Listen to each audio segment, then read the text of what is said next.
Nous allons nous intéresser à l'initiative de l'association Fly and Kiss à présent, association composée de bénévoles par ailleurs, pilotes privés. Bonsoir Alice. Bonsoir Wilfried. L'objectif de cette association Fly and Kiss, c'est de permettre aux enfants de s'évader et d'oublier pendant un temps leurs problèmes, leurs difficultés, voire leur handicap aussi. Oui, tout à fait. Ce sont des enfants en difficulté ou des enfants en situation de handicap qui sont amenés ou bien par le Secours populaire ou bien par une association de Montigny pour des enfants sourds ou bien encore des enfants du service pédiatrique de l'hôpital Mignot à Versailles. Fly and Kiss a organisé par exemple le 27 octobre dernier la 3e édition des baptêmes de l'air pour une trentaine d'enfants. C'était à l'aérodrome de Saint-Cyr-l'École. Avec nous Christophe Terré et Ludovic Béjot. Bonsoir à vous deux. Bonsoir. Vous êtes membre de cette association, vous êtes aussi pilote privé. Nous allons voir un petit peu en détail les actions de cette association et puis avec vous Ludovic Béjot, nous reviendrons sur aviation et handicap parce que vous êtes vous-même handicapé. Alors tout d'abord, cette association, comment une telle mobilisation est née ? Alors c'est un petit peu par accident en fait. C'est né à l'occasion d'un pari, un soir un peu trop arrosé. Et donc on a démarré en se disant tiens, qu'est-ce qu'on pourrait bien faire de nos vies maintenant qu'on a passé la quarantaine. Et on a décidé de fonder une association pour venir en aide aux défavorisés et de profiter pour allier ceci à notre passion pour l'aéronautique. Et vous ne le regrettez pas aujourd'hui? Non, en général, le lendemain matin, on regrette non, pas du tout. Je regrette ce que j'ai bu la soirée le soir, mais non, le lendemain, on était très conscient de ce qu'on voulait faire et on est très fiers de ce qu'on a pu réaliser jusqu'à maintenant. Est-ce que ce sont des initiatives qu'on retrouve dans d'autres aérodromes? Dans les Yvelines, les autres aérodromes les plus connus sont Toussus, par exemple, et les Mureaux. Est-ce que aussi dans ces aérodromes, il y a de telles initiatives? Oui, absolument. Il y a des initiatives dans ces aérodromes-là et partout ailleurs en France. C'est vrai que les Mureaux sont assez actifs aussi en termes d'accueil des personnes handicapées, parce que c'est l'un des 6 aéroclubs équipés pour personnes handicapées en France. Donc effectivement, on est très sensible au sujet et on accueille très régulièrement des baptêmes de l'air pour différents types de handicaps, mentaux ou physiques. Quelles sont les réactions des enfants? Est-ce qu'il y a des peurs, la joie, on espère? Ils ont souvent peur de Ludo en fait, mais non, plus sérieusement, les enfants ont ce signe merveilleux qu'ils expriment très facilement leurs émotions. Et donc en fait il y a 3 phases. Il y a une phase d'impatience quand ils arrivent, quand on les accueille, comme on voit effectivement sur les images. Il y a la phase d'anxiété au moment de monter dans l'avion. Et puis après il y a le contraste saisissant avec le moment où ils sortent de l'avion, ils descendent de l'avion. Et là on a un grand sourire. Ils sourient avec tout. Ils sourient avec leur bouche, ils sourient avec leurs yeux. Et c'est vraiment sympathique à voir. Il faut que ce soit mémorable pour eux. Vous voulez leur faire oublier leurs difficultés. Absolument, absolument. Et on y arrive l'espace du vol. Et on arrive à poursuivre ça d'ailleurs avant et après le vol, puisqu'on organise d'autres ateliers focalisés autour de l'aviation quand on les accueille. Comme des constructions d'avions, etc. Exactement. Puis il y a aussi des goûters. Il y a une dizaine de bénévoles qui étaient présents en tout cas samedi. Est-ce qu'ils sont tous pilotes? Est-ce qu'il faut être pilote pour faire partie de cette association? C'est mieux. Oui, mais c'est ouvert, on n'est pas sectaire, on ouvre à tout le monde qui veut venir jouer avec nous et donner du soleil et du plaisir aux enfants. Oui. Alors on en vient maintenant au pilotage proprement parlé. Vous êtes pilotes privés tous les deux. Qu'est-ce que ça veut dire? Ça veut dire que vous ne pouvez voler que sur certains types d'avions dans une certaine zone géographique? Ça veut dire qu'en fait on vole pour son plaisir. On ne peut pas en faire une activité commerciale, donc on ne peut pas se faire payer pour emmener des gens.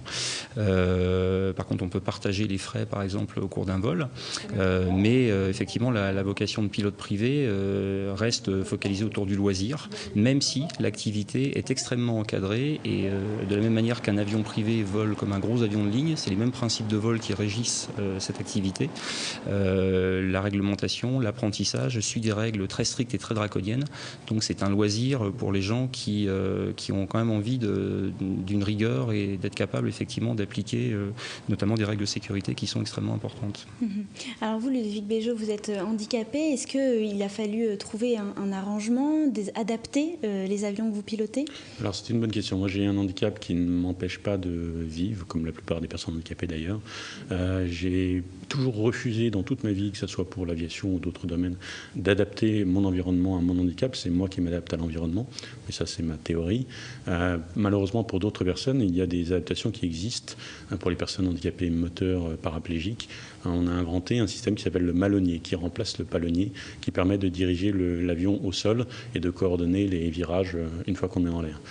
pour les personnes sourdes, il y a le Sound Flyer, qui est les personnes déficientes visuelles, il y a le Sound Flyer, qui est un système auditif qui permet de donner par des sons dans le casque la position relative de l'avion dans l'espace. Et pour les personnes sourdes, elles volent. Il y a des pilotes sourds en France. Il y a un pilote sourd en France. Ils volent sur des espaces où la radio n'est pas indispensable. On va voir justement comment ça se passe pour une pilote en situation de surdité, justement. Mais juste à propos de votre façon de piloter, vous n'avez pas du tout adapté votre avion ? Alors, je n'ai pas adapté mon avion, enfin l'avion sur lequel je vole. Par contre, la DGAC m'a imposé de voler sur un type d'avion pour l'instant. Ils voulaient me mettre un petit peu à l'épreuve et voir si tout se passait bien. Là, ça fait 4 ans que j'ai mon brevet. Et là, je suis en train de revenir vers la DGAC pour proposer d'autres types d'avions auxquels je pourrais éventuellement prétendre avoir accès. Alors vous dites il faut que je m'adapte moi à l'environnement. C'était difficile justement de prendre le contact avec cet avion et de pouvoir piloter ? Alors la difficulté ne venait pas tellement de l'avion, mais plutôt de la sensibilité de notre société par rapport au handicap. Étant le seul pilote au monde avec mon type de handicap, qui est une arthrogrypose, je n'ai pas pu... j'avais pas de précédent, la DGAC n'avait pas de précédent. Il a fallu un petit peu de temps pour les convaincre et montrer que je pouvais évidemment piloter en toute sécurité comme tout pilote. D'ailleurs, quand je pilote, je ne m'annonce pas en tant que pilote handicapé, je m'annonce en tant que pilote. Et la DGAC a été très compréhensive et m'a vraiment aidé sur le dossier, mais ça a pris quand même 4 ans. Quelle est plus généralement la place du handicap dans l'aviation ? Est-ce qu'il y a des pilotes de ligne qui sont handicapés ? Alors ça, c'est un rêve. Pour l'instant, il n'y a pas de pilote de ligne en France. Il n'y a pas de pilote de ligne handicapé. Ça, c'est un rêve que j'aimerais bien concrétiser, puisque dans d'autres pays, en Australie notamment, il y a des pilotes handicapés. Alors après, il faut être raisonnable et on ne peut pas ouvrir le vol à n'importe quel type de handicap. Il faut quand même qu'on puisse voler en toute sécurité, aussi bien pour les personnes à bord que pour les personnes au sol. Et donc on est en train de travailler avec le gouvernement et avec la DGAC pour voir comment est-ce qu'on pourrait donner accès à des simulateurs de vol pour instruire les pilotes de ligne dans un premier temps et après, pourquoi pas aller plus loin. On peut peut-être préciser juste le type de handicap dont vous souffrez. Ça se caractérise par des bras plus courts. Alors voilà, absolument, vous êtes très efficace. C'est ça. Parce que c'est vrai qu'à l'image, on ne le voit pas forcément. C'est pour ça que je me permets de le souligner. C'est un handicap qui touche les muscles. Ça s'appelle une arthrogrypose. Et donc, c'est un handicap de naissance où malheureusement mes muscles ne se sont pas développés ou se sont mal développés. Mais à force de rééducation pendant un certain temps, 25 ans, j'ai réussi à acquérir une autonomie qui me permet de vivre comme vous et moi. Avec beaucoup de volonté aussi, on l'entend depuis tout à l'heure. On va s'intéresser peut-être au cas de cette pilote atteinte de surdité. Exactement, qui fait aussi partie de l'association, une jeune élève pilote, Manon Altazin, qui est sourde et muette, et vous allez le voir, rien ne semble l'arrêter quand il s'agit de voler. Nous avons réalisé son portrait le samedi 27 octobre à l'aérodrome de Saint-Cyr. On regarde ensemble ce reportage. Tout le monde est attaché, tout le monde est attaché.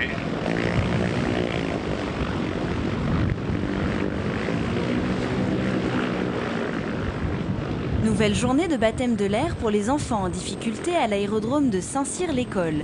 L'association Fly & Kiss avait convoqué une trentaine de jeunes défavorisés, sourds ou hospitalisés au programme construction d'avions en bois et vol au-dessus du château de Versailles. Parmi la dizaine de pilotes bénévoles présents ce jour-là, Manon Altazin, 22 ans, sourde de naissance. J'aime bien voir le sourire des enfants après un baptême. Quand ils reviennent, ils sont très contents et ça me fait plaisir de pouvoir aider les autres. C'est suite à un baptême de l'air qu'on lui avait offert quand elle avait 16 ans que Manon Altazin a décidé de relever le défi, apprendre à piloter malgré sa surdité. L'intérêt de l'aviation, c'est de voir et d'être vu.